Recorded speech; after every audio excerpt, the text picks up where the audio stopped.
Hello, come and join me in my cosy little corner, or perhaps just take a moment to find your own cosy little corner wherever it is that you are right now.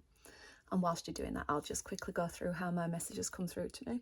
So they come through as a series of words, phrases, sometimes little scenarios played out in my head, and then what I do is I build on it and clarify using tarot. So now that you've got yourself settled, just take a moment to really lean into your own intuition so that you can get a feel for which of these messages are right for you today. And don't worry if none of them resonate, that's absolutely fine. Just have a look through my other titles and see if anything else stands out. Okay, so we'll jump right in.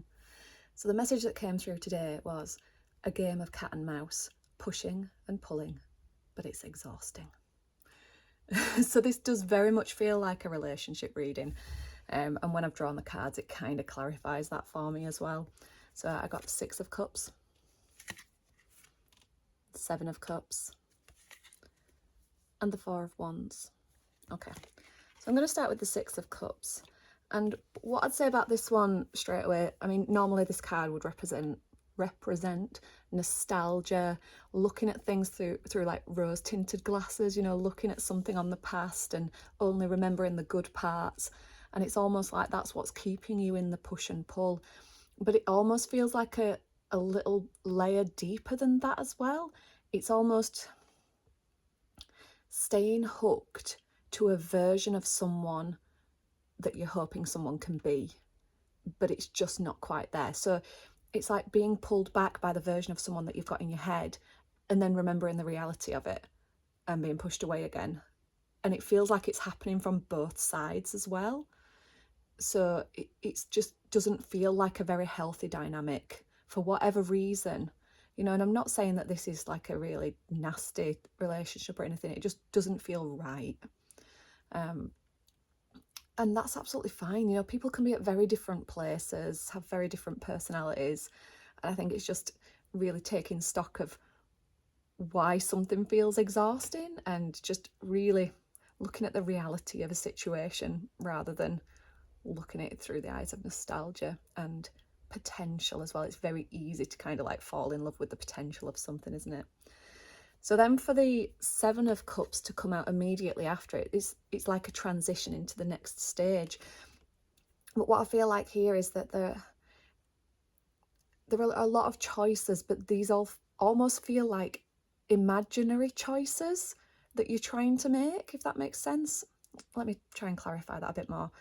So think something like, if I just love a little bit harder, if I just try and meet this person in this way, maybe if I have this conversation, maybe if I just make them understand this little thing, maybe if I, and I think this is why it's feeling exhausting, because there are all these different things that you feel you could be doing to resurrect something where the pushing and pulling is just too exhausting, basically.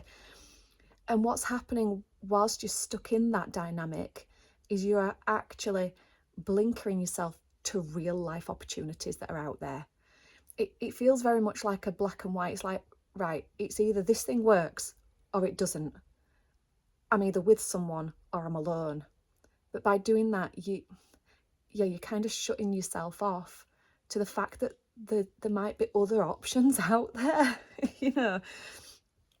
And when I've drawn the Four of Wands at the end of it, the Four of Wands to me just, it's about having solid foundations and being at peace and having calm.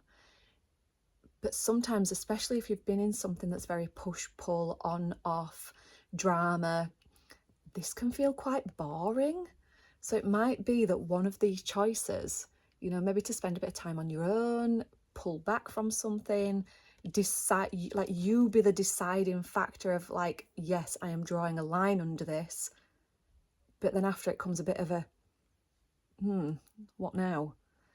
And that can be really uncomfortable to sit with, especially if you're used to there being a lot of intensity, however that looks. But the more you stick with this, the more you're able to build on a solid foundation next time. Or even if this does get to the point where it can be resurrected, you're doing it from a place where you feel more stable in yourself because you've found peace and calm.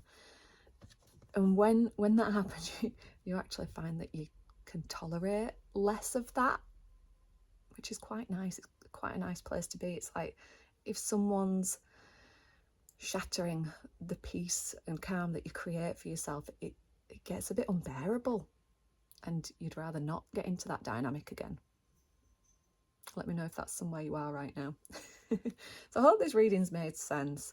As always, use your own discernment with these readings. They're meant for reflection only, okay?